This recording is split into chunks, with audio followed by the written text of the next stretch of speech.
ਸਤਿ ਸ਼੍ਰੀ ਅਕਾਲ ਦੋਸਤੋ, ਮੈਂ ਤੁਹਾਡਾ ਆਪਣਾ ਦੀਦਾਰ ਸੰਧੂ ਹਾਜ਼ਰ ਹਾਂ ਪ੍ਰੋਗਰਾਮ ਲੈ ਕੇ ਮੁੱਦੇ ਦੇ ਨੇੜੇ।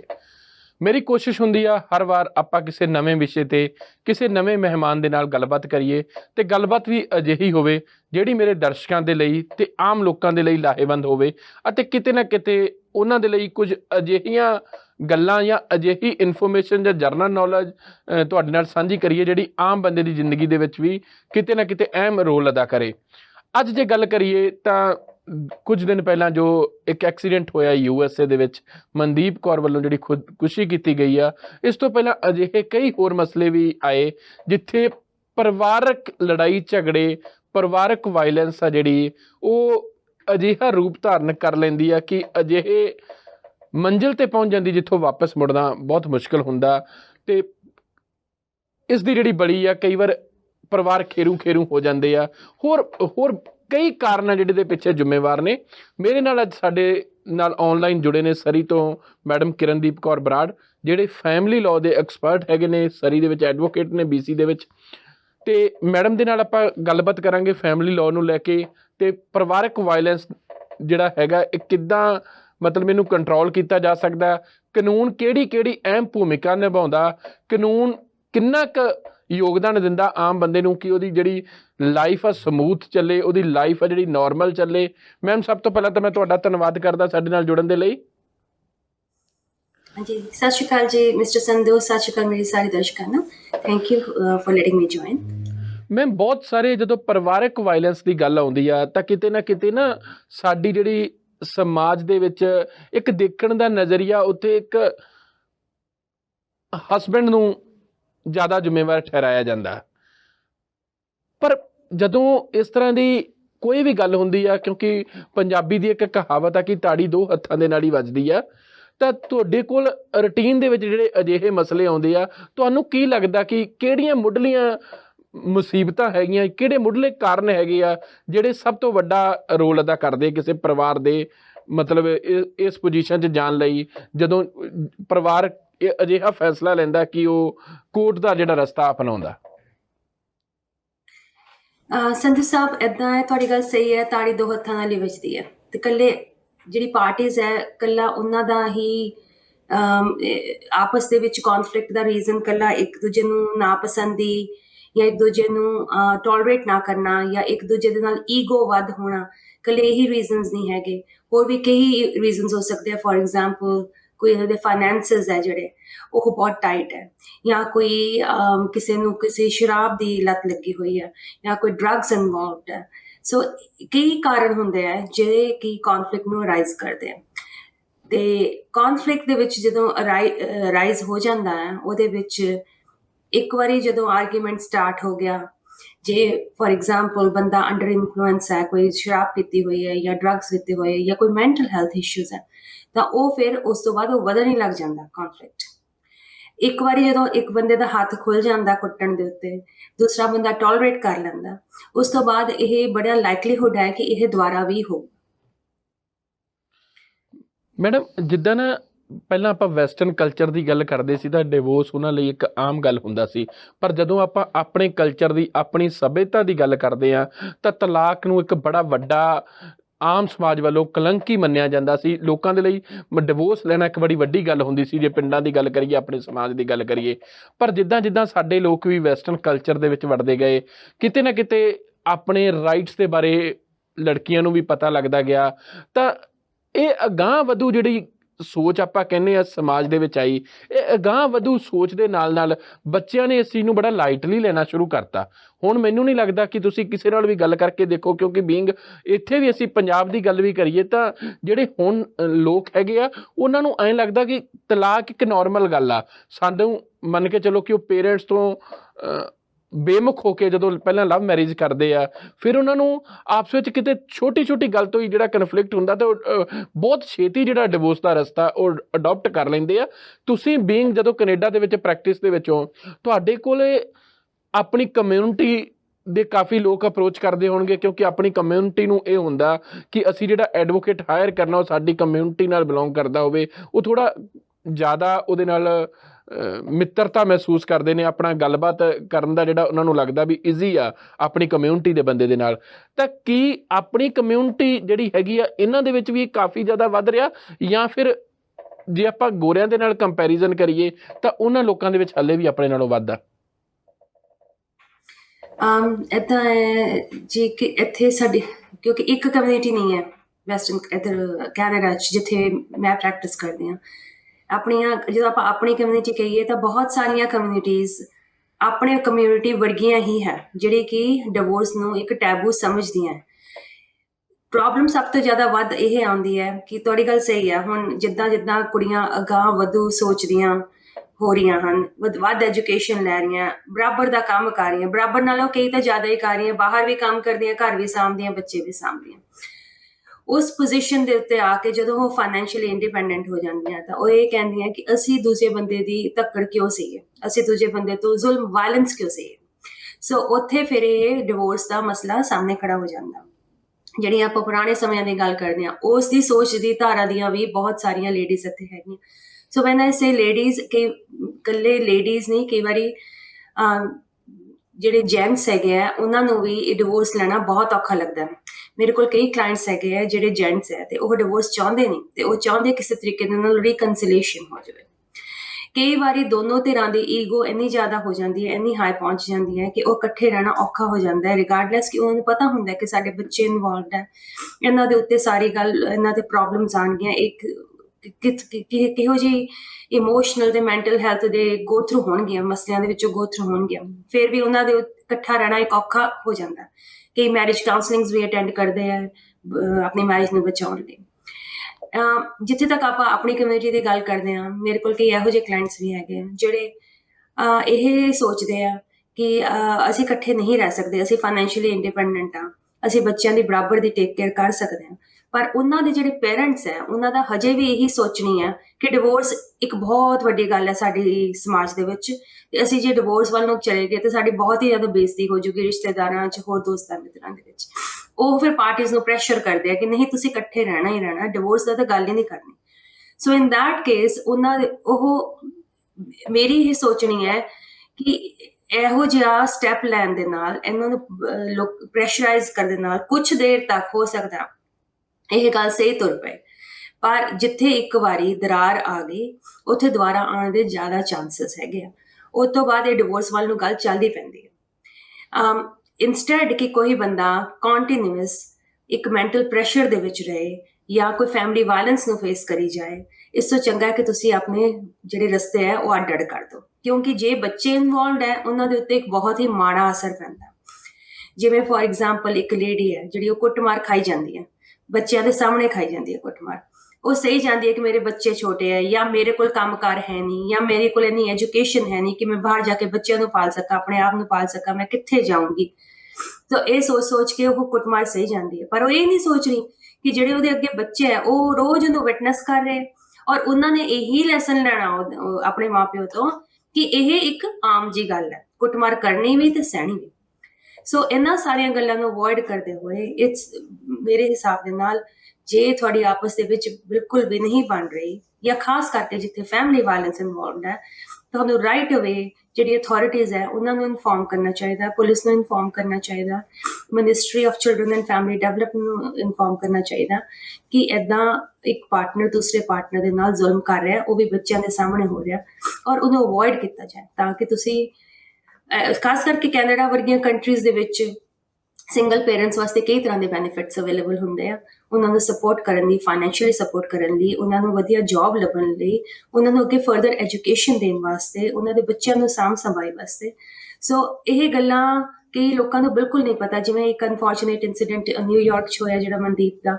ਹੋ ਸਕਦਾ ਉਹਨਾਂ ਦੇ ਉੱਤੇ ਫੈਮਿਲੀ ਪ੍ਰੈਸ਼ਰ ਬਹੁਤ ਸੀਗਾ, ਜਿੱਦਾਂ ਕਿ ਮੈਂ ਨਿਊਜ਼ ਦੇ ਵਿੱਚ ਪੜ੍ਹਿਆ।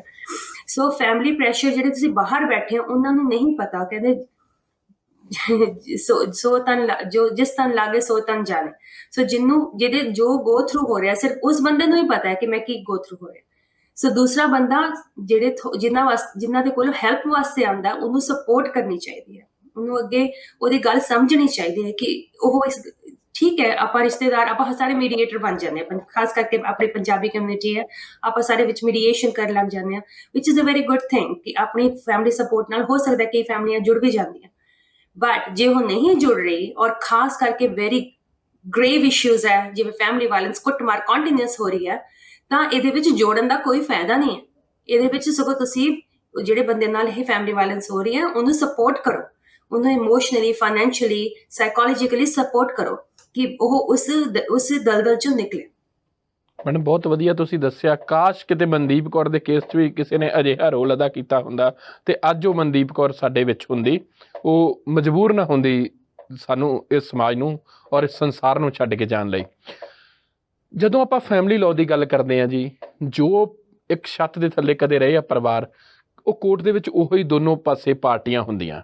ਕਿਉਂਕਿ ਹੋਰ ਮੈਟਰ ਦੇ ਵਿੱਚ ਤਾਂ ਚਲੋ ਕੋਈ ਪਾਰਟੀ ਬਾਹਰ ਦੀ ਹੁੰਦੀ ਹੈ ਜਾਂ ਕਈ ਵਾਰ ਗੌਰਮੈਂਟ ਪਾਰਟੀ ਹੁੰਦੀ ਹੈ ਬਟ ਸਪੈਸੀਫਿਕ ਅਗਰ ਆਪਾਂ ਫੈਮਿਲੀ ਲਾਅ ਦੀ ਗੱਲ ਕਰੀਏ ਤਾਂ ਦੋਨੋਂ ਪਾਸੇ ਜਿਹੜਾ ਇੱਕ ਪਰਿਵਾਰ ਹੀ ਵਿਰੋਧੀ ਧਿਰ ਔਰ ਮੇਨ ਜਿਹੜਾ ਹੁੰਦਾ ਕੋਰਟ ਦੇ ਵਿੱਚ ਐਪਲੀਕੈਂਟ ਦੋਨੋਂ ਪਰਿਵਾਰਕ ਮੈਂਬਰ ਹੁੰਦੇ ਨੇ ਤਾਂ ਜਿੱਦਾਂ ਸਾਡੇ ਜਾਂ ਇਸ ਤਰ੍ਹਾਂ ਦੀਆਂ ਕਈ ਕੋਰਟਸ ਹੈਗੀਆਂ ਲੋਕ ਅਦਾਲਤ ਹੈਗੀਆਂ ਕਿ ਕੈਨੇਡੀਅਨ ਕੋਰਟ ਵੀ ਸਪੋਰਟ ਕਰਦੀਆਂ ਕਿ ਉਹਨਾਂ ਨੂੰ ਕਾਉਂਸਲਿੰਗ ਕੀਤਾ ਜਾਵੇ ਤਾਂ ਜੋ ਕਿਤੇ ਨਾ ਕਿਤੇ ਅਗਰ ਉਹ ਪਰਿਵਾਰ ਦੇ ਜੁੜਨ ਦੇ ਅਸਾਰ ਹੈਗੇ ਆ ਕਾਉਂਸਲਿੰਗ ਦੇ ਨਾਲ ਤਾਂ ਕੋਰਟ ਦੀ ਇਨਵੋਲਵਮੈਂਟ ਦੇ ਨਾਲ ਉਹਨਾਂ ਨੂੰ ਜੋੜਨ ਦੇ ਵਿੱਚ ਵੀ ਮਦਦ ਕੀਤੀ ਜਾਂਦੀ ਕਾਨੂੰਨ ਦੁਆਰਾ ਕੋਈ ਹਾਂਜੀ ਸੋ ਬ੍ਰਿਟਿਸ਼ ਕੋਲੰਬੀਆ ਦੇ ਵਿੱਚ ਪਿਛਲੇ ਕੁਝ ਸਾਲਾਂ ਤੋਂ ਬਹੁਤ ਤਬਦੀਲੀਆਂ ਆਈਆਂ ਹਨ ਤੁਹਾਡੀ ਬਿਲਕੁਲ ਸਹੀ ਗੱਲ ਹੈ ਕਿ ਇੱਥੇ ਆਪਾਂ ਕਿਸੇ ਬਾਹਰਲੇ ਬੰਦੇ ਨਾਲ ਨਹੀਂ ਲੜ ਰਹੇ ਦੋਨੋਂ ਧਿਰਾਂ ਆਪਸ ਦੇ ਵਿੱਚ ਰਿਲੇਟਡ ਹੈ ਔਰ ਕਈਆਂ ਦੇ ਕਈ ਸਾਲਾਂ ਦਾ ਰਿਸ਼ਤਾ ਹੁੰਦਾ 20 ਸਾਲਾਂ ਦਾ 25-30 ਸਾਲਾਂ ਦਾ ਰਿਸ਼ਤਾ ਹੁੰਦਾ ਸੋ ਉਹਦੇ ਵਿੱਚ ਕਈ ਚੰਗੀਆਂ ਗੱਲਾਂ ਵੀ ਆ ਮਾੜੀਆਂ ਵੀ ਆ ਸੋ ਚੰਗੀਆਂ ਗੱਲਾਂ ਇਨ ਦਾ ਸੈਂਸ ਹੈ ਕੋਈ ਇੱਕ ਦੂਜੇ ਨੂੰ ਬਹੁਤ ਚੰਗੀ ਤਰ੍ਹਾਂ ਜਾਣਦੇ ਆ ਚੰਗੀ ਤਰ੍ਹਾਂ ਜਾਣਨ ਦੇ ਨਾਲ ਮਾੜੀ ਗੱਲ ਇਹ ਹੈ ਕਿ ਉਹਨਾਂ ਨੂੰ ਪਤਾ ਹੈ ਕਿ ਕਿੱਥੇ ਉਹਦਾ ਪ੍ਰੈਸ਼ਰ ਪੁਆਇੰਟ ਕਿੱਥੇ ਹੈ ਜਿੱਥੋਂ ਉਹਨੂੰ ਸੱਟ ਵੱਜੂਗੀ ਹੁਣ ਕਈ ਲੋਕੀ ਤਾਂ ਬਹੁਤ ਹੀ ਸਿਆਣੇ ਹੁੰਦੇ ਆ ਕਿ ਉਹ ਪਹਿਲਾਂ ਹੀ ਕਹਿ ਦਿੰਦੇ ਆ ਕਿ ਅਸੀਂ ਕੋਰਟ 'ਚ ਨਹੀਂ ਜਾਣਾ ਚਲੋ ਆਪਾਂ ਹੁਣ ਆਪਸ ਦੇ ਵਿੱਚ ਨਹੀਂ ਰਹਿ ਸਕਦੇ ਆਪਣੇ ਬੱਚਿਆਂ ਲਈ ਜਾਂ ਹਰ ਚੀਜ਼ ਨੂੰ ਆਪਣੀ ਪ੍ਰਾਪਰਟੀ ਨੂੰ ਬਚਾਉਣ ਵਾਸਤੇ ਹਰ ਚੀਜ਼ ਵਾਸਤੇ ਆਪਾਂ ਮੀਡੀਏਸ਼ਨ ਕਰਾ ਲਈਏ ਜਿਹਦੇ ਨਾਲ ਬਹਿ ਕੇ ਆਪਾਂ ਫੈਸਲਾ ਕਰ ਲਈਏ ਇੱਕ ਐਗਰੀਮੈਂਟ ਲਿਖ ਲਈਏ ਤੇ ਆਪਾਂ ਆਪਣੀ ਲਾਈਫ ਦੇ ਵਿੱਚ ਅੱਗੇ ਵੱਧ ਜਾਈਏ ਕਈ ਲੋਕੀ ਇੰਨੇ ਸਿਆਣੇ ਨਹੀਂ ਹੁੰਦੇ ਉਹਨਾਂ ਦੀ ਈਗੋਜ਼ ਵਿੱਚ ਆ ਜਾਂਦੀਆਂ ਜਾਂ ਹੋਰ ਕਈ ਰੀਜ਼ਨਸ ਹੁੰਦੇ ਆ ਜਿਹੜੇ ਵਿੱਚ ਆ ਜਾਂਦੇ ਆ ਉਹ ਕਹਿੰਦੇ ਨਹੀਂ ਮੈਂ ਤਾਂ ਮੇਰਾ ਭਾਵੇਂ ਕੁਛ ਨਾ ਰਹੇ ਮੇਰੇ ਕੋਲ ਕਈ ਕਲਾਇੰਟਸ ਆਏ ਜਿਹੜੇ ਆਏ ਕਹਿੰਦੇ ਮੇਰਾ ਭਾਵੇਂ ਕੁਛ ਨਾ ਰਹੇ ਮੈਂ ਉਹਦਾ ਕੁਛ ਨਹੀਂ ਛੱਡਣਾ ਨਾਓ ਇਨ ਦੈਟ ਕੇਸ ਜਿਹੜੀ ਕੋਰਟਸ ਹੈਗੀਆਂ ਉਹਨਾਂ ਨੇ ਕਈ ਤਰ੍ਹਾਂ ਦੇ ਪ੍ਰੋਸੈਸਿਸ ਇਨਵੋਲਵ ਕਰਨ ਦੇ ਵਾਸਤੇ ਇੱਕ ਮੈਂਡੇਟਰੀ ਪ੍ਰੋਸੈਸ ਬਣਾਇਆ ਜਿਹੜੇ ਬੰਦੇ ਇੱਥੇ BC ਦੇ ਵਿੱਚ ਕੁਝ ਕੋਰਟ ਰਜਿਸਟਰੀਜ਼ ਹੈਗੀਆਂ ਜਿੱਥੇ ਤੁਸੀਂ ਐਪਲੀਕੇਸ਼ਨ 'ਚ ਲਾ ਵੀ ਦਿੰਦੇ ਹੋ ਉਸ ਤੋਂ ਬਾਅਦ ਵੀ ਤੁਹਾਡੇ ਵਾਸਤੇ ਇਟਸ ਵੈਰੀ ਇੰਪੋਰਟੈਂਟ ਕਿ ਤੁਸੀਂ ਇੱਕ ਫੈਮਿਲੀ ਜਸਟਿਸ ਕਾਉਂਸਲਰ ਦੇ ਥਰੂ ਮੀਡੀਏਸ਼ਨ ਪਹਿਲਾ ਸਟੈਪ ਇਹ ਹੋਊਗਾ ਤੁਹਾਡਾ ਕਿ ਜੇ ਤੁਹਾਡਾ ਫੈਸਲਾ ਬਹਿ ਕੇ ਹੋ ਸਕਦਾ ਤਾਂ ਉਹ ਕਰਾਉਣਗੇ ਤੇ ਇੱਕ ਐਗਰੀਮੈਂਟ ਲਿਖਿਆ ਜਾਊਗਾ ਜੇ ਫੈਮਿਲੀ ਵਾਇਲੈਂਸ ਇਨਵੋਲਵਡ ਹੈ ਜਾਂ ਫੈਸਲਾ ਨਹੀਂ ਹੋ ਸਕਦਾ ਤਾਂ ਹੀ ਤੁਸੀਂ ਕੋਰਟ ਦੇ ਥਰੂ ਜਾਓਗੇ ਨਾ ਜੇ ਤੁਸੀਂ ਕੋਰਟ ਦੇ ਥਰੂ ਚਲੇ ਵੀ ਜਾਂਦੇ ਹੋ ਸਟਿਲ ਤੁਹਾਡੇ ਕੋਲ ਕੋਲੈਬੋਰੇਟਿਵ ਪ੍ਰੋਸੈਸਿਸ ਹੁੰਦੇ ਇੱਥੇ ਜਿਵੇਂ ਮੀਡੀਏਸ਼ਨ ਇੱਕ ਸਟੈਪ ਹੈ ਜਿਹਦੇ ਵਿੱਚ ਤੁਸੀਂ ਬਾਹਰ ਜਾ ਕੇ ਇੱਕ ਮੀਡੀਏਟਰ ਹਾਇਰ ਕਰ ਸਕਦੇ ਹੋ ਦੋਵੇਂ ਪਾਰਟੀਆਂ ਤੇ ਉੱਥੇ ਬਹਿ ਕੇ ਰਾਜੀਨਾਮਾ ਕਰ ਸਕਦੇ ਹੋ ਜਾਂ ਜੇ ਤੁਹਾਡੇ ਦੋਹਾਂ ਕੋਲ ਵਕੀਲ ਹੈਗੇ ਆ ਤੁਸੀਂ 4-ਵੇ ਮੀਟਿੰਗਸ ਕਰ ਸਕਦੇ ਹੋ ਆਪਣੇ ਵਕੀਲਾਂ ਦੇ ਨਾਲ ਦੋਨੋਂ ਚਾਰੋਂ ਜਾਣੇ ਬਹਿ ਕੇ ਦੋਨੋਂ ਪਾਰਟੀਆਂ ਤੇ ਦੋਨੋਂ ਵਕੀਲ ਤੁਸੀਂ ਬਹਿ ਕੇ ਫੈਸਲਾ ਕਰ ਸਕਦੇ ਹੋ ਜਿਹੜੇ ਮਸਲੇ ਨਿਬੇੜੇ ਜਾ ਸਕਦੇ ਆ ਉਹਨਾਂ ਨੂੰ ਨਿਬੇੜ ਸਕਦੇ ਹੋ ਇਸੇ ਤਰੀਕੇ ਦੇ ਨਾਲ ਜ਼ਰੂਰੀ ਨਹੀਂ ਹੈ ਤੁਸੀਂ ਕੋਰਟ ਦੇ ਵਿੱਚ ਟ੍ਰਾਇਲਸ ਹੀ ਕਰਾਓ ਸੋ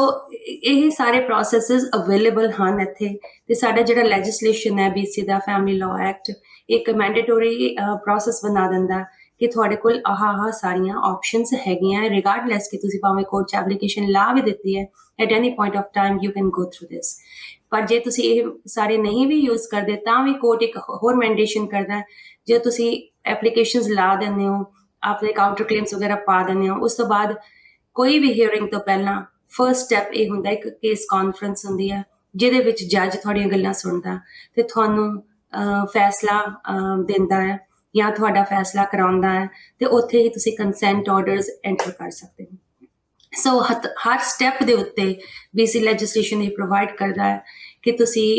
ਬਹਿ ਕੇ ਆਰਾਮ ਨਾਲ ਆਪਣੀ ਮਰਜ਼ੀ ਨਾਲ ਮਸਲੇ ਨਿਬੇੜ ਸਕੋ ਨਾ ਇਹਦਾ ਬੈਨੀਫਿਟ ਕੀ ਹੈਗਾ ਹੈ ਜਿੱਥੇ ਤੁਸੀਂ ਦੋਵੇਂ ਆਪਸ ਦੇ ਵਿੱਚ ਇੱਕ ਰਿਸ਼ਤਾ ਸੀਗਾ ਤੁਹਾਡਾ ਸਮ ਪੁਆਇੰਟ ਆਫ ਟਾਈਮ ਤੇ ਤੁਹਾਡੇ ਆਪਣੇ ਹੀ ਬੱਚੇ ਇਨਵੋਲਵਡ ਹੈ ਆਪਣੀ ਹੀ ਕਮਾਈ ਹੋਈ ਪ੍ਰਾਪਰਟੀ ਇਨਵੋਲਵਡ ਹੈ ਤੁਸੀਂ ਉਹਦੀਆਂ ਵੰਡੀਆਂ ਪਾ ਰਹੇ ਹੋ ਜਾਂ ਪ੍ਰਾਪਰਟੀਆਂ ਵੇਚ ਕੇ ਆਪਣੇ ਵਕੀਲਾਂ ਨੂੰ ਪੇ ਕਰ ਰਹੇ ਹੋ ਸੋ ਇਟਸ ਬੈਟਰ ਕਿ ਤੁਸੀਂ ਆਪ ਆਪਣੇ ਫੈਸਲੇ ਲਵੋ, ਦੋਵੇਂ ਧਿਰਾਂ ਆਪ ਸੋਚਣ ਕਿ ਮੈਂ ਬੱਚਿਆਂ ਨੂੰ, ਫॉर एग्जांपल ਪੈਰੈਂਟਿੰਗ ਟਾਈਮ ਹੈ, ਮੈਂ ਕਿੰਨੀ ਦੇਰ ਮੈਂ ਰੱਖੂੰਗਾ ਜਾਂ ਮੈਂ ਕਿੰਨੀ ਦੇਰ ਰੱਖੂੰਗੀ, ਕਿੱਦਾਂ ਅਸੀਂ ਐਕਸਚੇਂਜਸ ਕਰਾਂਗੇ। ਇੰਸਟੈਡ ਕਿ ਤੁਸੀਂ ਇੱਕ ਥਰਡ ਪਾਰਟੀ ਜਿਹੜੀ ਕਿ ਜੱਜ ਹੈ ਉਹਨੂੰ ਸਾਰੀ ਸੁਣਵਾਈ ਕਰਕੇ ਉਹਦੇ ਹੱਥ ਫੈਸਲਾ ਛੱਡ ਦਿਓ ਕਿ ਜੱਜ ਸਾਡੇ ਵਾਸਤੇ ਫੈਸਲਾ ਕਰੇ। ਸੋ ਜਦੋਂ ਪਾਰਟੀਆਂ ਆਪ ਆਪਣਾ ਫੈਸਲਾ ਕਰਦੀਆਂ, ਉਹਨਾਂ ਨੂੰ ਲਿਖਤੀ ਤੌਰ ਦੇ ਉੱਤੇ ਵਕੀਲਾਂ ਦੇ ਸਾਹਮਣੇ ਸਾਈਨ ਕਰਾ ਲੈਂਦੀਆਂ ਜਾਂ ਕੰਸੈਂਟ ਆਰਡਰ ਲੈ ਲੈਂਦੀਆਂ, ਉਹਦੇ ਵਿੱਚ ਉਹਨਾਂ ਨੂੰ ਪਤਾ ਇਹ ਫੈਸਲੇ ਅਸੀਂ ਆਪ ਲਿੱਤੇ ਹੋਏ ਆ, ਤੇ ਉਹਦੇ ਵਿੱਚ ਇੱਕ ਤਾਂ ਤੁਸੀਂ ਇੱਕ ਦੂਜੇ ਦੇ ਉੱਤੇ ਚਿੱਕੜ ਨਹੀਂ ਵਾਲਾ ਉਛਾਲਦੇ,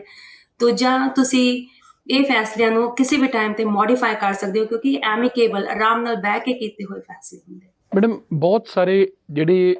ਸਾਡੇ ਦੇਖਣ ਦੇ ਵਿੱਚ ਆਉਂਦਾ ਜਦੋਂ ਆਪਾਂ ਇੰਡੀਆ ਦੇ ਨਾਲ ਕੰਪੈਰੀਜ਼ਨ ਕਰਦੇ ਹਾਂ, ਜਿਹੜੀ ਅੱਜ ਕੱਲ੍ਹ ਬਹੁਤ ਸਾਰੀਆਂ ਕੰਟਰੈਕਟ ਮੈਰਿਜ ਜਾਂ ਫਿਰ ਕਿਸੇ ਨਾ ਕਿਸੇ ਤਰੀਕੇ ਦੇ ਨਾਲ ਵੀਜ਼ਾ ਲੈਣ ਦੇ ਲਈ ਕੀਤੀਆਂ ਗਈਆਂ ਮੈਰਿਜ ਆ, ਉਹ ਵੀ ਬਾਹਲੀਆਂ ਸਿਰੇ ਨਹੀਂ ਚੜ੍ਹਦੀਆਂ। ਉਹ ਇੱਥੇ ਕੁਛ ਕੰਡੀਸ਼ਨਾਂ ਹੋਰ ਹੁੰਦੀਆਂ, ਜਦੋਂ ਬੱਚੇ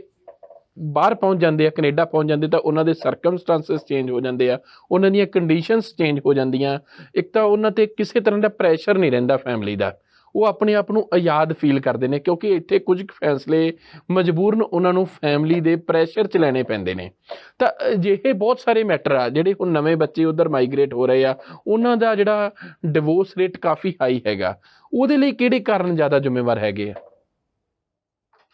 ਸੋ ਜਿੱਦਾਂ ਤੁਸੀਂ ਦੱਸਿਆ ਕਿ ਕੌਨਟਰੈਕਟ ਮੈਰਿਜਸ ਹੈ, ਕੌਨਟਰੈਕਟ ਮੈਰਿਜਸ ਦਾ ਐਂਡ ਤਾਂ ਉਹਨਾਂ ਨੂੰ ਸ਼ੁਰੂ ਤੋਂ ਹੀ ਪਤਾ ਵੀ ਜੇ ਅਸੀਂ ਪੈਸੇ ਲੈ ਕੇ ਵਿਆਹ ਕਰ ਰਹੇ ਹਾਂ ਤਾਂ ਸਾਡਾ ਬਾਅਦ 'ਚ ਜਾ ਕੇ ਡਿਵੋਰਸ ਹੀ ਕਰਨਾ ਹੈ, ਕਿਉਂਕਿ ਓਨਲੀ ਰੀਜ਼ਨ ਕੌਨਟਰੈਕਟ ਮੈਰਿਜ ਹੁੰਦੀ ਹੈ to facilitate permanent residence in Canada. So contract marriages ਕੱਲੀਆਂ ਇੰਡੀਆ ਦੇ ਵਿੱਚੋਂ ਕਰਕੇ ਹੀ ਇੱਥੇ ਨਹੀਂ ਆ ਰਹੇ ਲੋਕੀ, ਇੱਥੇ ਰਹਿ ਕੇ ਵੀ ਕੌਨਟਰੈਕਟ ਮੈਰਿਜਸ ਕਰ ਰਹੀਆਂ। ਫॉर एग्जांपल ਜਿਹੜੇ ਸਟੂਡੈਂਟ ਆਉਂਦੇ ਆ ਤੇ ਡਿਊ ਟੂ ਵਨ ਔਰ ਦਾ ਅਦਰ ਰੀਜ਼ਨ ਉਹਨਾਂ ਦੇ ਕੋਲੋਂ ਐਗਜ਼ਾਮ ਕਲੀਅਰ ਨਹੀਂ ਹੋ ਰਹੀ ਜਾਂ ਉਹਨਾਂ ਦਾ ਸਟੂਡੈਂਟ ਵੀਜ਼ਾ ਮੁੱਕ ਰਿਹਾ ਜਾਂ ਅੱਗੇ ਵੀਜ਼ਾ ਮਿਲ ਨਹੀਂ ਰਿਹਾ, ਸੋ ਉਹ ਪੈਸੇ ਦੇ ਕੇ ਵਿਆਹ ਕਰ ਲੈਂਦੇ। ਸੋ ਮੈਂ ਆਪ ਕੇ ਕੇਸਿਸ ਦੇਖੇ ਜਿਹਦੇ ਵਿੱਚ ਇੱਕ ਪਰਸਨ, ਖਾਸ ਕਰਕੇ ਕੁੜੀਆਂ ਕਹਿੰਦੀਆਂ ਕਿ ਅਸੀਂ ਜੀ ਮੁੰਡੇ ਨਾਲ ਵਿਆਹ ਕਰ ਲਿਆ, ਉਹਨੇ ਮੇਰੀ ਫੀਸ ਭਰ ਦੇਣੀ ਆ, ਮੈਂ ਉਹਨੂੰ ਪਰਮਾਨੈਂਟ ਰੈਜ਼ੀਡੈਂਸ ਲਾ ਦੇਣਾ, ਹੁਣ ਸਾਡਾ ਹੋ ਗਿਆ ਕੰਮ, ਉਹਦੀ ਪਰਮਾਨੈਂਟ ਰੈਜ਼ੀਡੈਂਸ ਆ ਗਈ ਹੈ, ਹੁਣ ਸਾਨੂੰ ਡਿਵੋਰਸ ਲੈ ਦਿਓ। ਤੇ ਅਸੀਂ ਇੱਕ ਦੂਜੇ ਨਾਲ ਕਦੇ ਰਹੇ ਵੀ ਨਹੀਂ, ਉਹ ਆਪਣੇ ਘਰੇ ਰਹਿ ਰਿਹਾ, ਮੈਂ ਆਪਣੇ ਘਰੇ ਰਹਿ ਰਹੀ। ਸੋ ਇਹ ਬੜਾ ਹੀ ਆਮ ਸਿਸਟਮ ਜਿਹਾ ਬਣ ਗਿਆ ਹੋਇਆ ਇੱਥੇ ਕਿ ਇੱਕ ਦੂਜੇ ਨੂੰ ਫੈਸਿਲਿਟੇਟ ਕਰਨ ਵਾਸਤੇ ਪਰਮਾਨੈਂਟ ਰੈਜ਼ੀਡੈਂਸ ਹੈ ਜਿਹੜਾ ਤੇ ਕੌਨਟਰੈਕਟ ਮੈਰਿਜ ਕੀਤੀ ਜਾਏ। ਅਨਫੋਰਚੂਨੇਟ ਕੰਡੀਸ਼ਨ ਇਹਦੇ ਵਿੱਚ ਇਹ ਹੈਗੀ ਆ ਕਿ due to whatever reason ਜੇ ਦੋਨਾਂ ਦੇ ਵਿੱਚ ਕਿਸੇ ਤਰ੍ਹਾਂ ਦੀ ਰਿਫਟ ਪੈ ਜਾਂਦੀ ਆ, ਉਹਦੇ ਵਿੱਚ ਕੀ ਹੁੰਦਾ ਹੈ ਕਿ ਪੈਸੇ ਵੀ ਡੁੱਬ ਗਏ ਤੇ ਪਰਮਾਨੈਂਟ ਰੈਜ਼ੀਡੈਂਸ ਕਾਰਡ ਵੀ ਨਹੀਂ ਆਇਆ ਹਜੇ ਤੇ ਡਿਵੋਰਸ ਵੀ ਹੋ ਗਿਆ। ਕਿਉਂਕਿ BC ਦੇ ਵਿੱਚ ਜੋ ਤੁਸੀਂ ਡਿਵੋਰਸ ਲੈਣਾ, ਤੁਹਾਨੂੰ ਸਿਰਫ ਜ਼ਰੂਰਤ ਹੈਗੀ ਹੈ 1 year ਆਫ ਸੈਪਰੇਸ਼ਨ ਦੀ। ਤੁਹਾਡੇ ਜੇ ਕੋਈ ਬੱਚੇ ਹੈ ਨਹੀਂ ਆਪਸ ਦੇ ਵਿੱਚ, ਕੌਨਟਰੈਕਟ ਮੈਰਿਜਸ ਵਿੱਚ ਹੁੰਦੇ ਵੀ ਨਹੀਂ, ਐਕਸਕਿਊਜ਼ ਮੀ, ਤੇ ਉਹਦੇ ਵਿੱਚ ਉਹਨਾਂ ਨੇ ਨਾ ਕੋਈ ਪ੍ਰਾਪਰਟੀ ਇਨਵੋਲਵਡ ਹੈ, ਨਾ ਕੋਈ ਡੈਟ ਇਨਵੋਲਵਡ ਹੈ, ਨਾ ਕੋਈ ਬੱਚੇ ਇਨਵੋਲਵਡ ਹੈ, ਉਹਨਾਂ ਨੇ 1 year ਦੀ ਸੈਪਰੇਸ਼ਨ ਦੇ ਨਾਲ ਡਿਵੋਰਸ ਪਾ ਦੇਣਾ। ਡਿਵੋਰਸ ਇੱਕ ਵਨ ਸਾਈਡਡ ਵੀ ਹੋ ਸਕਦਾ ਕਿਉਂਕਿ ਦੂਜੀ ਪਾਰਟੀ ਦੇ ਕੋਲ ਕੋਈ ਰੀਜ਼ਨ ਵੀ ਨਹੀਂ ਹੈਗਾ ਡਿਵੋਰਸ ਨੂੰ ਕੰਟੈਸਟ ਕਰਨ ਦਾ, ਤੇ ਡਿਵੋਰਸ ਵੀ ਹੋ ਗਿਆ, ਉਹਦੇ ਨਾਲ ਪਰਮਾਨੈਂਟ ਰੈਜ਼ੀਡੈਂਸ ਕਾਰਡ ਵੀ ਨਹੀਂ ਆਇਆ ਤੇ ਪੈਸੇ ਵੀ ਨਹੀਂ। ਮੈਡਮ ਸੋ ਇਹ ਸਾਰੇ ਰਿਸਕ ਫੈਕਟਰਸ ਇਨਵੋਲਵਡ। ਸੌਰੀ ਮੈਂ ਤੁਹਾਨੂੰ ਡਿਸਟਰਬ ਕਰ ਰਿਹਾ, ਇੱਥੇ ਮੈਂ ਰੋਕ ਕੇ ਇੱਕ ਪੁੱਛਣਾ ਚਾਹੂੰਗਾ ਕਿ ਕਦੇ ਅਜਿਹਾ ਹੋਇਆ ਕਿ ਕੋਰਟ ਨੂੰ ਲੱਗੇ ਕਿ ਇਹ ਕੰਟਰੈਕਟ ਮੈਰਿਜ ਆ, ਤਾਂ ਕਦੇ ਕੋਰਟ ਨੇ ਇਨਵੋਲਵਮੈਂਟ ਕੀਤੀ ਹੋਵੇ ਜਾਂ ਕਿਸੇ ਹੋਰ ਪ੍ਰਸ਼ਾਸਨ ਨੇ ਇਨਵੋਲਵਮੈਂਟ ਕੀਤੀ ਹੋਵੇ, ਜਦੋਂ ਡਿਵੋਰਸ ਵਾਲੀ ਸਟੇਜ ਤੇ ਪਹੁੰਚ ਗਿਆ, ਰੈਜ਼ੀਡੈਂਸੀ ਕਾਰਡ ਮਿਲ ਗਏ, ਪਰ ਕਿਤੇ ਨਾ ਕਿਤੇ ਇੰਟੈਂਸ਼ਨ ਪਤਾ ਲੱਗ ਗਈ ਕਿ ਇਹ ਮੈਰਿਜ ਨਹੀਂ ਸੀ, ਇੱਕ ਸੌਦੇਬਾਜ਼ੀ ਸੀ, ਇੱਕ ਪਰਮਾਨੈਂਟ ਰੈਜ਼ੀਡੈਂਸੀ ਲੈਣ ਲਈ ਕੀਤਾ ਗਿਆ ਇੱਕ ਕੰਟਰੈਕਟ ਸੀਗਾ, ਤਾਂ ਕਦੇ ਇਸ ਤਰ੍ਹਾਂ ਦਾ ਹੋਇਆ ਵੀ ਕੋਰਟ ਨੇ ਉਹਨੂੰ ਉਸ ਟਾਈਮ ਕੋਈ ਸਟ੍ਰਿਕਟ ਐਕਸ਼ਨ ਲਿਆ ਹੋਵੇ ਉਹਨਾਂ ਦੇ ਅਗੇਂਸਟ? ਸੋ ਇੱਦਾਂ ਹੈ ਕਿ ਜਦੋਂ ਆਪਾਂ ਡਿਵੋਰਸ ਇੱਥੇ ਫਾਈਲ ਕਰਦੇ ਹਾਂ ਕੈਨੇਡਾ ਦੇ ਵਿੱਚ, ਜਿਹੜਾ ਡਿਵੋਰਸ ਐਕਟ ਆਫ ਕੈਨੇਡਾ ਹੈਗਾ, ਉਹਦੇ ਵਿੱਚ 3 ਰਿਕੁਆਇਰਮੈਂਟਸ ਹੈ, ਵਨ ਆਫ ਵਿਚ ਜਿਹੜੀ ਇੱਕ ਵੀ ਕੁਆਲੀਫਾਈ ਕਰ ਜਾਓ ਤਾਂ ਯੂ ਕੈਨ ਗੈਟ ਡਿਵੋਰਸ। ਸੋ ਪਹਿਲਾ ਹੈਗਾ ਹੈ ਜੇ ਤੁਹਾਡੇ ਕੋਲ 1 year ਦੀ ਸੈਪਰੇਸ਼ਨ ਹੈ ਤੁਸੀਂ ਡਿਵੋਰਸ ਫਾਈਲ ਕਰ ਸਕਦੇ ਹੋ। ਜੇ ਕਿਸੇ ਨੇ ਤੁਹਾਡੇ ਨਾਲ ਅਡਲਟਰੀ ਕੀਤੀ ਹੈ ਤੁਸੀਂ ਪ੍ਰੂਫ ਕਰ ਦਿਓ, ਜਾਂ ਕਰੂਅਲਟੀ ਕੀਤੀ ਹੈ ਪ੍ਰੂਫ ਕਰ ਦਿਓ, ਤਾਂ ਤੁਸੀਂ ਤਿੰਨੋਂ ਫੈਕਟਰ 'ਚੋਂ ਕੋਈ ਵੀ ਹੋਵੇ ਡਿਵੋਰਸ ਤੁਸੀਂ ਲੈ ਸਕਦੇ ਹੋ। ਸੋ ਜਦੋਂ ਇੱਥੇ ਡਿਵੋਰਸ ਤੁਸੀਂ ਪਾ ਦਿੱਤਾ ਇੱਕ ਵਾਰੀ, ਅਗਰ ਅਨਕੰਟੈਸਟਡ ਡਿਵੋਰਸ ਹੈ, ਕੋਰਟ ਵਿੱਚ ਅਟੈਂਡ ਕਰਨ ਦੀ ਵੀ ਲੋੜ ਨਹੀਂ ਹੈਗੀ, ਡੈਸਕ ਆਰਡਰ ਡਿਵੋਰਸਿਸ ਦੇ ਨਾਲ ਡਿਵੋਰਸਿਸ ਹੋ ਜਾਂਦੇ ਹਨ। ਸੋ ਕੋਰਟ ਨੂੰ ਇਹਦੇ ਵਿੱਚ ਕੁਝ ਵੀ ਲੈਣਾ ਦੇਣਾ ਨਹੀਂ ਹੈ। ਜੇ ਤੁਹਾਡਾ ਅਨਕੰਟੈਸਟਡ ਡਿਵੋਰਸ ਹੈ ਤੇ one of the grounds qualify ਕਰਦੇ ਆ ਤਾਂ ਤੁਸੀਂ ਡਿਵੋਰਸ ਲੈ ਸਕਦੇ ਹੋ। ਇਮੀਗ੍ਰੇਸ਼ਨ ਕੈਨੇਡਾ ਹੈ ਜਿਹੜਾ, ਉਹ ਐਪਰੋਪ੍ਰੀਏਟ ਦ ਰਾਈਟ ਅਥਾਰਟੀ ਹੈ ਜਿਹਨੂੰ ਤੁਸੀਂ ਰਿਪੋਰਟ ਕਰ ਸਕਦੇ ਹੋ ਕਿ ਇੱਦਾਂ ਮੇਰੇ ਨਾਲ ਧੋਖਾ ਹੋਇਆ, ਜਾਂ ਇਹ ਕੰਟਰੈਕਟ ਮੈਰਿਜ ਕੀਤੀ ਗਈ ਸੀ, ਕਿਉਂਕਿ ਕਈ ਵਾਰੀ ਮੈਂ ਕੇਸਿਸ ਦੇਖੇ ਆ ਲੋਕੀ ਸਿਰਫ ਵੀ ਪਰਮਨੈਂਟ ਰੈਜ਼ੀਡੈਂਸ ਲੈਣ ਵਾਸਤੇ ਵਿਆਹ ਕਰ ਲੈਂਦੇ ਆ, ਇੱਦਾਂ ਕਿ ਕਈ ਵਾਰੀ ਬੱਚਾ ਵੀ ਕਰ ਲੈਂਦੇ ਆ, ਤੇ ਜਦੋਂ ਇੱਥੇ ਆਉਂਦੇ ਆ ਵਿਦਿਨ 10-15 ਡੇਜ਼ ਉਹ ਛੱਡ ਜਾਂਦੇ ਆਪਣੇ ਸਪਾਊਸ ਨੂੰ। ਔਰ ਮੇਰੇ ਕੋਲ ਉਹ ਸਪਾਊਸਸ ਆਏ ਹੈ, ਉਹ ਕਹਿੰਦੇ ਦੇਖੋ ਜੀ ਸਾਡੇ ਨਾਲ ਤਾਂ ਧੋਖਾ ਬਹੁਤ ਹੋ ਗਿਆ, ਆਇਆ ਸੀ ਬੰਦਾ 10-15 ਦਿਨਾਂ ਬਾਅਦ ਬੰਦਾ ਚਲਾ ਗਿਆ। ਸੋ ਲੇਡੀਜ਼ ਵੀ ਆਈਆਂ, ਜੈਂਟਸ ਵੀ ਆਈਆਂ, ਜਿਹੜੇ ਕਹਿੰਦੇ ਆ ਕਿ ਮੈਨੂੰ ਤਾਂ ਸਿਰਫ ਯੂਜ਼ ਕੀਤਾ ਇੱਕ ਪਰਮਨੈਂਟ ਰੈਜ਼ੀਡੈਂਸ ਲੈਣ ਵਾਸਤੇ, ਅਸੀਂ ਕੀ ਕਰੀਏ। ਅਨਫੋਰਚੂਨੇਟਲੀ ਇਹਦੇ ਵਿੱਚ ਕੋਰਟਸ ਨੇ ਕੋਈ ਕੁਝ ਨਹੀਂ ਕਰਨਾ ਜਦ ਤੱਕ, ਕਿਉਂਕਿ ਜਦੋਂ ਆਪਾਂ ਫੈਮਿਲੀ ਲਾਅ ਦੀ ਗੱਲ ਕਰੀਏ, ਫੈਮਿਲੀ ਲਾਅ ਨਾਲ ਇਹਦਾ ਕੁਛ ਰਿਲੇਸ਼ਨ ਹੈਗਾ, ਬਟ ਇਮੀਗ੍ਰੇਸ਼ਨ ਕੈਨੇਡਾ ਜਿਹੜਾ ਹੈਗਾ ਉਹ ਇਹਦੇ ਤੇ ਕਾਰਵਾਈ ਕਰ ਸਕਦੇ ਆ। ਹੁਣ ਉਹ ਕੀ ਕਾਰਵਾਈ ਕਰਦੇ ਆ, ਉਹ ਉਹਨਾਂ ਦੇ ਇੰਟਰਨਲ ਮੈਟਰਸ ਹੈ ਔਰ ਉਹ ਡਿਸਕਲੋਜ਼ ਨਹੀਂ ਕਰਦੇ, ਬਟ ਡੈਫੀਨੇਟਲੀ ਤੁਸੀਂ ਕੰਪਲੇਂਟ ਕਰ ਸਕਦੇ ਹੋ with all the evidence, and then ਉਹ ਉਹਦੇ ਤੇ ਕਰਨਗੇ ਕਾਰਵਾਈ, ਜੋ ਵੀ ਕਾਰਵਾਈ ਬਣਦੀ ਹੈ। ਪਹਿਲਾਂ ਇੱਕ ਰੂਲ ਹੁੰਦਾ ਸੀਗਾ ਕਿ ਸਪਾਊਸਸ ਜਿਹੜੇ ਇੱਥੇ ਆ ਜਾਂਦੇ ਆ ਉਹਨਾਂ ਨੂੰ 2 ਸਾਲ ਇਕੱਠੇ ਰਹਿਣਾ ਪੈਂਦਾ ਤਾਂ ਹੀ ਪਰਮਨੈਂਟ ਰੈਜ਼ੀਡੈਂਸ ਮਿਲੂਗਾ, ਪਰ ਹੁਣ ਉਹ ਰੂਲ ਨੋ ਲੋਂਗਰ ਅਵੇਲੇਬਲ ਹੈ। ਜਿਹੜੇ ਮਾਈਨਰ ਚਾਈਲਡ ਹੈਗੇ ਆ ਜੀ, ਇਹਨਾਂ ਦਾ ਜਦੋਂ ਮੰਨ ਕੇ ਚਲੋ ਸੈਪਰੇਸ਼ਨ ਹੁੰਦੀ ਹੈ, ਚਾਹੇ ਉਹ ਮਿਊਚੁਅਲ ਕੰਸੈਂਟ ਨਾਲ ਹੋਈ ਆ, ਚਾਹੇ ਕਿਸੇ ਵੀ ਹੋਰ ਕਾਨੂੰਨੀ ਨੁਕਤਾਚੀਨੀ ਨਾਲ ਜਾਂ ਤਰੀਕੇ ਦੇ ਨਾਲ ਡਿਵੋਰਸ ਹੁੰਦੀ, ਸੈਪਰੇਸ਼ਨ ਹੋ ਗਈ, ਤਾਂ ਜਿਹੜਾ ਮਾਈਨਰ ਚਾਈਲਡ ਆ ਇਹਦੇ ਰਾਈਟਸ ਕਿਹਨੂੰ ਮਿਲਦੇ ਆ ਜ਼ਿਆਦਾ? ਇਹ ਡਿਪੈਂਡ ਕਰਦਾ ਹੈ ਕਿ ਬੱਚੇ ਦੀ ਏਜ ਕਿੰਨੀ ਹੈ। ਸੋ ਜਿਹੜੀ ਫੈਡਰਲ ਏਜ, ਲੀਗਲ ਏਜ ਜਿਹੜੀ ਕੈਨੇਡਾ ਦੀ ਹੈਗੀ ਉਹ ਹੈਗੀ 18 ਇਅਰਸ, ਪਰ BC ਦੇ ਵਿੱਚ ਹੈਗੀ 19 ਇਅਰਸ। ਸੋ ਜਦ ਤੱਕ ਬੱਚਾ 19 ਸਾਲ ਦਾ ਨਹੀਂ ਹੋ ਜਾਂਦਾ ਉਹ ਇੱਕ ਮਾਈਨਰ ਕੰਸੀਡਰ ਕੀਤਾ ਜਾਂਦਾ BC ਦੇ ਵਿੱਚ। ਜੇ ਬੱਚਾ ਹਜੇ ਇਨਫੈਂਟ ਹੈ, ਬਹੁਤ ਛੋਟਾ ਹੈ, ਕੁਝ ਮਹੀਨਿਆਂ ਦਾ, ਤਾਂ ਅਫਕੋਰਸ ਉਹਨੂੰ ਮਦਰ ਦੀ ਜ਼ਿਆਦਾ ਲੋੜ ਹੈ, ਐਕਸਕਿਊਜ਼ ਮੀ, ਤਾਂ ਉਹਦੇ ਵਿੱਚ ਡਿਫਰੈਂਟ ਟਾਈਪਸ ਦੇ ਪੈਰੈਂਟਿੰਗ ਅਰੇਂਜਮੈਂਟਸ ਅਵੇਲੇਬਲ ਹੁੰਦੇ ਆ ਜਿਹੜੇ ਕਿ ਤੁਸੀਂ ਚੂਜ਼ ਕਰ ਸਕਦੇ ਹੋ। ਨਾਓ ਕੋਰਟ ਇਸ ਗੱਲ ਤੇ ਬੜੀ ਰਿਲੈਕਟੈਂਟ ਹੈ ਜੇ ਇੱਕ ਪੈਰੈਂਟ ਇਹ ਕਹੇ ਕਿ ਇਹ ਦੂਸਰੇ ਪੈਰੈਂਟ ਨੂੰ ਮਿਲਣ ਹੀ ਨਹੀਂ ਦੇਣਾ ਬੱਚਿਆਂ ਨੂੰ। ਸੋ ਇਸ ਗੱਲ ਨੂੰ ਕੋਰਟਸ ਬਿਲਕੁਲ ਨਹੀਂ ਮੰਨਦੇ। ਜਿੰਨੇ ਛੋਟੇ ਏਜ ਦੇ ਬੱਚੇ ਹੋਣਗੇ, ਕੋਰਟ ਇਹ ਚਾਹੁੰਦੀ ਹੈ ਕਿ ਪੈਰੈਂਟਿੰਗ ਅਰੇਂਜਮੈਂਟਸ ਭਾਵੇਂ ਛੋਟੇ ਪੀਰੀਅਡ ਦੇ ਹੋਣ ਬਟ ਫ੍ਰੀਕੁਐਂਟ ਹੋਣ, ਤਾਂ ਕਿ ਬੱਚੇ ਦਾ ਫਾਦਰ ਦੇ ਨਾਲ ਰਿਲੇਸ਼ਨਸ਼ਿਪ ਬਣਿਆ ਰਹੇ। ਜੇ ਬੱਚਾ ਇਨਫੈਂਟ ਹੈ, ਬੱਚੇ ਨੂੰ ਪਤਾ ਲੱਗੇ ਕਿ ਇਹ ਮੇਰਾ ਫਾਦਰ ਹੈ, ਉਸ ਭਾਵੇਂ ਅੱਧੇ ਘੰਟੇ ਲਈ ਜਾਂ 1 ਘੰਟੇ ਲਈ ਮਿਲੇ, ਬਟ ਫ੍ਰੀਕੁਐਂਟਲੀ ਮਿਲੇ। ਜਿੱਦਾਂ ਬੱਚਾ ਗਰੋ ਕਰੂਗਾ ਉੱਦਾਂ ਉਹਨਾਂ ਦੇ ਇਕੁਅਲ ਪੈਰੈਂਟਿੰਗ ਟਾਈਮਸ ਬਣਨਗੇ। ਬਟ ਇਹਦੇ ਵਿੱਚ ਹੋਰ ਵੀ ਬਹੁਤ ਸਾਰੇ ਫੈਕਟਰਸ ਹੈ, ਡਿਪੈਂਡਿੰਗ ਔਨ, ਫॉर ਐਗਜ਼ਾਮਪਲ, ਇੱਕ ਪੈਰੈਂਟ ਵਰਕਿੰਗ ਹੈ, ਇੱਕ ਪੈਰੈਂਟ ਵਰਕਿੰਗ ਨਹੀਂ ਹੈ, ਤਾਂ ਜਿਹੜਾ ਵਰਕਿੰਗ ਪੈਰੈਂਟ ਹੈ ਆਪਣੇ ਪੈਰੈਂਟਿੰਗ ਟਾਈਮ ਦੇ ਵਿੱਚ ਬੱਚਿਆਂ ਨੂੰ ਕਿਤੇ ਡੇ ਕੇਅਰ ਛੱਡ ਜਾਂਦਾ ਜਾਂ ਕਿਸੇ ਹੋਰ ਪਾਰਟੀ ਕੋਲ ਛੱਡ ਜਾਂਦਾ, ਜਿਵੇਂ ਆਪਣੇ ਪੈਰੈਂਟਸ ਕੋਲ ਜਾਂ ਹੋਰ ਰਿਸ਼ਤੇਦਾਰਾਂ ਕੋਲ, ਤਾਂ ਕੋਰਟ ਇਹ ਪ੍ਰੈਫਰੈਂਸ ਕਰੂਗੀ ਕਿ ਜੇ ਦੂਸਰਾ ਪੈਰੈਂਟ ਵਰਕਿੰਗ ਨਹੀਂ ਹੈਗਾ ਜਾਂ ਅਵੇਲੇਬਲ ਐਟ ਦੈਟ ਟਾਈਮ ਦੇ ਉੱਤੇ, ਤਾਂ ਉਹਦੇ ਕੋਲ ਛੱਡਿਆ ਜਾਏ ਬੱਚਾ, ਇੰਸਟੈਡ ਆਫ ਕਿ ਥਰਡ ਪਾਰਟੀ ਦੇ ਛੱਡਿਆ ਜਾਏ। ਸੋ ਅਗੇਨ ਡਿਪੈਂਡਿੰਗ ਔਨ ਮੈਨੀ factors and depending on the age of the children, ਬੱਚਿਆਂ ਦਾ ਪੈਰੈਂਟਿੰਗ ਟਾਈਮ ਡਿਸਾਈਡ ਹੁੰਦਾ। ਬਹੁਤ ਹੀ ਵਧੀਆ ਤਰੀਕੇ ਦੇ ਨਾਲ ਤੁਸੀਂ ਸਾਰੀ ਜਿਹੜੀ ਜਾਣਕਾਰੀ ਆ ਉਹ ਐਕਸਪਲੇਨ ਕਰਕੇ ਸਾਡੇ ਦਰਸ਼ਕਾਂ ਦੇ ਨਾਲ ਸਾਂਝੀ ਕੀਤੀ। ਮੇਰਾ ਦਿਲ ਨਹੀਂ ਕਰਦਾ ਕਿ ਇਸ ਵਾਰਤਾਲਾਪ ਨੂੰ ਰੋਕਿਆ ਜਾਵੇ, ਪਰ ਮੈਨੂੰ ਸਮਾਂ ਇਜਾਜ਼ਤ ਨਹੀਂ ਦਿੰਦਾ। ਮੇਰਾ ਦਿਲ ਕਰ ਰਿਹਾ ਸੀ ਇਸ ਵਾਰਤਾਲਾਪ ਨੂੰ ਇੱਦਾਂ ਹੀ ਹੋਰ ਅੱਗੇ ਵਧਾਇਆ ਜਾਵੇ, ਪਰ ਫਿਰ ਦੁਬਾਰਾ ਕਿਸੇ ਨਵੇਂ ਮਹਿਮਾਨ ਦੇ ਨਾਲ, ਕਿਸੇ ਨਵੇਂ ਵਿਸ਼ੇ ਦੇ ਨਾਲ ਤੁਹਾਡੇ ਰੂਬਰੂ ਹੋਵਾਂਗੇ ਠੀਕ ਇਸੇ ਸਮੇਂ ਅਗਲੇ ਹਫ਼ਤੇ। ਤਦ ਤੱਕ ਲਈ ਧੰਨਵਾਦ।